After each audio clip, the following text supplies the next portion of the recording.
दीपावली पूजन विधि। कार्तिक अमावस्या को बड़ी दिवाली के रूप में मनाया जाता है। पुराणों में ऐसा उल्लेख भी मिलता है कि लक्ष्मी जी का पूजन भगवान नारायण ने ही वैकुंठ धाम में सबसे पहले किया था। दीपावली का यह त्यौहार मुख्यतः 5 दिन तक चलता है, क्योंकि यह धनतेरस से आरंभ होकर भैया दूज पर जाकर खत्म होता है। दीपावली की रात देवी लक्ष्मी के साथ एक दंत मंगल मूर्ति गणपति की पूजा की जाती है। पूजा स्थान पर गणेश लक्ष्मी की मूर्ति या तस्वीर के पीछे शुभ और लाभ लिखा जाता है। इनके बीच में स्वास्तिक का चिन्ह बनाया जाता है। लक्ष्मी जी की पूजा से पहले भगवान गणेश की फूल, अक्षत, कुमकुम, रोली, धूप, पान, सुपारी और मोदक मिष्ठान से पूजा की जाती है। फिर देवी लक्ष्मी की पूजा भी इस प्रकार की जाती है। इस रात को जागरण करने का विधान भी है। इस रात घर के मुख्य दरवाजे पर रंगोली बनाई जाती है और उसके मध्य में चंद्रमुख दिया जलाकर रखा जाता है। घर में चावल को पीसकर उससे महिलाएं अल्पना बनाती है और उसके ऊपर लक्ष्मी और गणेश जी की मूर्ति बैठाई जाती है। कहीं कहीं पूजा के लिए घरंदा भी बनाया जाता है। इस अमावस्या के दिन कई स्थानों पर सुबह के समय पितरों की धोख मारी जाती है। सुबह से घर को सजाया जाता है। शाम को पूजा करके घर को रोशनी से जगमग करते हैं। सुबह से दिए जलाए जाते हैं और पकवान भी बनाते हैं। पूजा स्थान पर रात भर एक दीपक जलाया जाता है तो जो सुबह तक जलता है। दीपावली के संदर्भ में एक और भी लोक कथा काफी प्रचलित है, जो अलग अलग प्रांतों में अलग अलग रूपों में देखने को मिलती है। घर में माँ, दादी जो कोई बड़ी होती है, वे रात्रि की अंतिम पहर में देवी लक्ष्मी का आह्वान करती हैं और दरिद्रता को बाहर करती हैं। इसके लिए कहीं कहीं सूप को सरकंडे से पीटा जाता है तो कहीं पुरानी छाछ में कूड़े आदि भरकर घर से बाहर कहीं फेंका जाता है। इस क्रम में महिलाएं यह बोलती हैं कि अन्न धन लक्ष्मी घर में पधारो, दरिद्रता घर से जाओ जाओ। इस रात बच्चों में व युवाओं में पटाखे जलाने की उमंग रहती है। वही व्यवसायियों के लिए नए वर्ष का आगमन होता है। वे इस दिन पूरे खाते बही का हिसाब रखते हैं और नया खाता बही लिखते हैं। तंत्र साधना करने वालों के लिए यह रात सिद्धि करने वाली होती है। इस रात भूत, प्रेत, बेताल, पिशाच, डाकनी, शाकनी आदि उन्मुक्त रूप से विचरण करते हैं। ऐसे में जो साधवक सिद्धि चाहते हैं उन्हें आसानी से फल की प्राप्ति होती है। भगवान शिव और माँ काली तांत्रिक शास्त्र के इष्ट माने जाते हैं। इसलिए शैव धर्म को मानने वाले लोग इस रात देवी काली और भगवान शंकर की पूजा करते हैं। उज्जैन में आज भी दिवाली की रात तांत्रिक विद्याओं से महाकालेश्वर भगवान शंकर की पूजा की जाती है। दीपावली से जुड़ी छोटी छोटी कथाएं। दीपावली की रात दियों की जगमगाहट के पीछे कई लोक कथाएं हैं। एक लोक कथा के अनुसार देवी लक्ष्मी इस रात अपनी बहन दरिद्रता के साथ भूलोक की सैर पर आती है। जिस घर में साफ सफाई और स्वच्छता रहती है वहां माँ लक्ष्मी अपने कदम रखती है और जिस घर में ऐसा नहीं होता है वहां दरिद्रता अपना डेरा जमा लेती है। यहाँ एक और बात ध्यान देने योग्य है कि देवी सीता जो लक्ष्मी जी का अवतार मानी जाती है, वह भी भगवान श्री राम के साथ इस दिन वनवास से लौट कर आई थी। इसलिए भी इस दिन घर की साफ सफाई करके देवी लक्ष्मी का स्वागत व पूजन किया जाता है। लक्ष्मी पूजन कथा। एक बार की बात है, एक बार एक राजा ने एक लकड़हारे पर प्रसन्न होकर उसे चंदन की लकड़ी का जंगल उपहार स्वरूप दे दिया। इस पर लकड़हारा तो ठहरा लकड़हारा, भला उसे चंदन की लकड़ी का महत्व क्या मालूम। वह जंगल से चंदन की लकड़ियां काट कर लाकर उन्हें जलाकर भोजन बनाने के लिए प्रयोग करता था। राजा को अपने गुप्तचरों से यह बात पता चली तो उसकी समझ में आया कि धन का उपयोग भी बुद्धिमान व्यक्ति ही कर सकता है। यही कारण है कि लक्ष्मी जी और गणेश जी की एक साथ पूजा की जाती है, ताकि व्यक्ति को धन के साथ साथ उसे प्रयोग करने की योग्यता भी आए। श्री राम का अयोध्या वापस आना। धार्मिक ग्रंथ रामायण में यह कहा गया है कि जब 14 वर्ष का वनवास काट कर राजा राम लंका नरेश रावण का वध कर वापस अयोध्या आए और अयोध्या वासियों ने प्रभु राम के आगमन पर दीपों से रोशनी पूरे अयोध्या को इस तरह सजा दिया था कि देखने पर यूं एहसास होता था कि गगन के तारे जमीन पर उतर आए हों।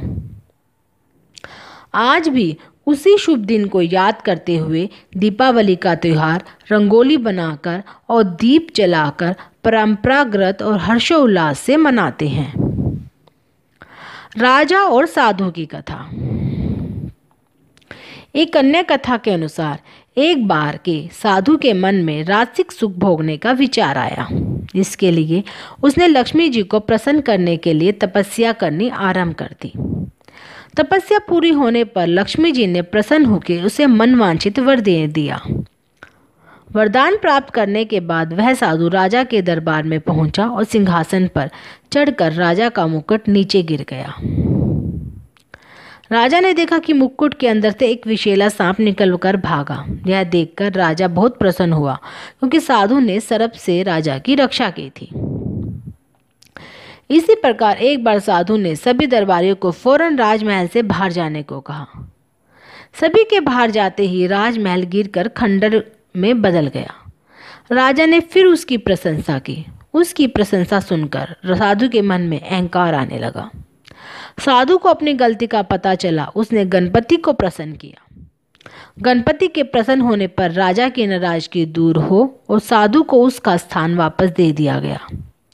इसलिए कहा गया है कि धन के लिए बुद्धि का होना आवश्यक है। यही कारण है कि दीपावली पर लक्ष्मी व श्री गणेश के रूप में धन व बुद्धि की पूजा की जाती है।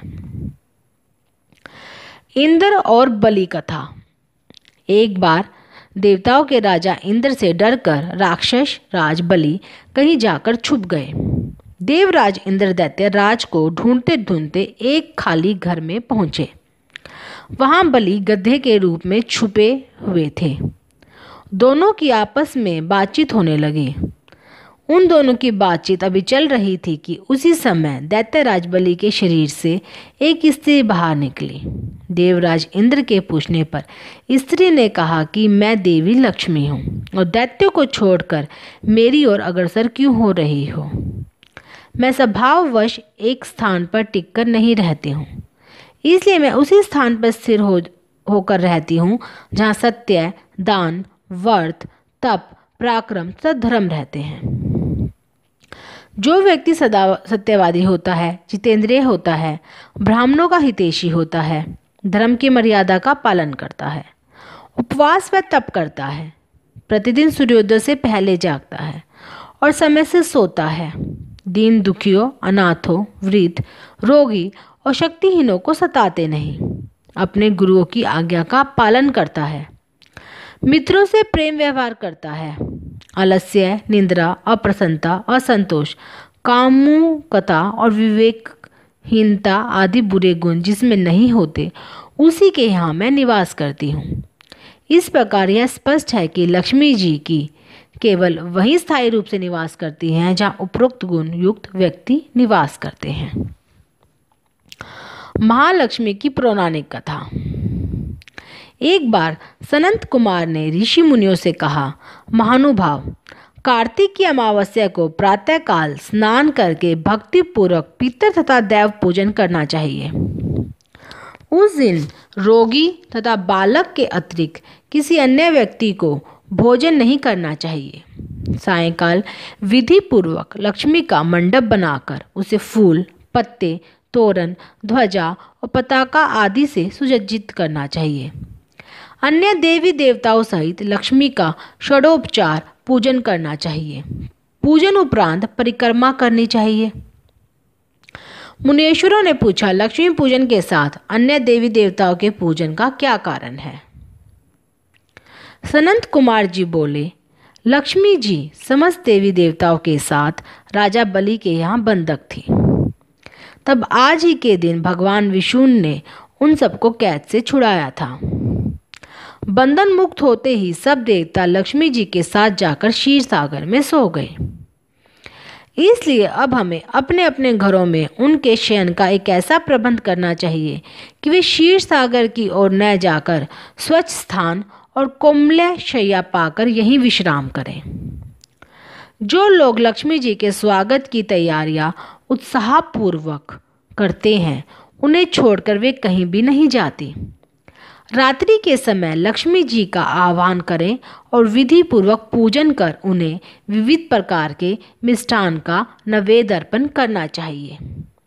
दीपक जलाने चाहिए। दीपकों को सर्वानिष्ट निवृत्ति हेतु अपने मस्तक पर घुमाकर चौराहे या शमशान में रखना चाहिए।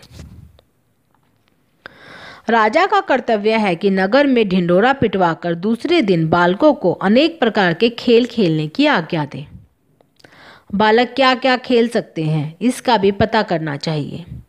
यदि वे आग जलाकर खेलें और उसमें ज्वाला प्रकट ना हो तो समझना चाहिए कि इस वर्ष भयंकर अकाल पड़ेगा। यदि बालक दुख प्रकट करे तो राजा को दुख तथा सुख प्रकट करने पर सुख होगा। यदि वे आपस में लड़ें तो राजयुद्ध होने की आशंका होती है। बालकों के रोने की अनावृष्टि की संभावना करनी चाहिए। यदि वे घोड़ा बनकर खेलें तो मानना चाहिए कि किसी दूसरे राज्य पर विजय होगी। यदि बालक लिंग पकड़कर क्रीड़ा करे तो व्यभिचार फैलेगा। यदि वे अन्न जल चुराएं तो इसका अर्थ होगा कि राज्य में अकाल पड़ेगा। दीपावली की रात जुआ खेलने की परंपरा जाने कहाँ से आई, यह कहना मुश्किल है, लेकिन ऐसी मान्यता है कि इस रात जुआ खेलकर भाग्य की आजमाइश होती है कि वर्ष भर भाग्य कैसा रहेगा। दीपावली के साथ जुड़ी यह परंपरा दिन पर दिन विकृत रूप धारण करती जा रही है। यहाँ हमें यह ध्यान रखना होगा कि जुआ एक प्रकार की गंदगी है और जहाँ यह होता है वहाँ लक्ष्मी नहीं ठहरती बल्कि दरिद्रता का निवास होता है। सतयुग में जब 14 साल के वनवास के बाद राम घर लौटे तो दीपों की लड़ियों से अयोध्या जगमगा उठी। तब न तन प्रदूषित थे न मन, हवा पानी स्वस्थ था। उल्लास और उमंग से सरोवर दीपावली पर्व मनाने की यह परंपरा 2.5 से 3 दशक पहले प्रदूषित होनी शुरू हुई है, जो आज चरम पर है। हर साल दीपावली पर पटाखों की वजह से कई घटनाएं होती हैं, कई लोग आग का शिकार होते हैं। दीपावली दीपों का त्योहार है, ना कि पटाखों का। आज के पटाखों की आवाज़ से तो शायद भगवान के कान भी कांपते होंगे।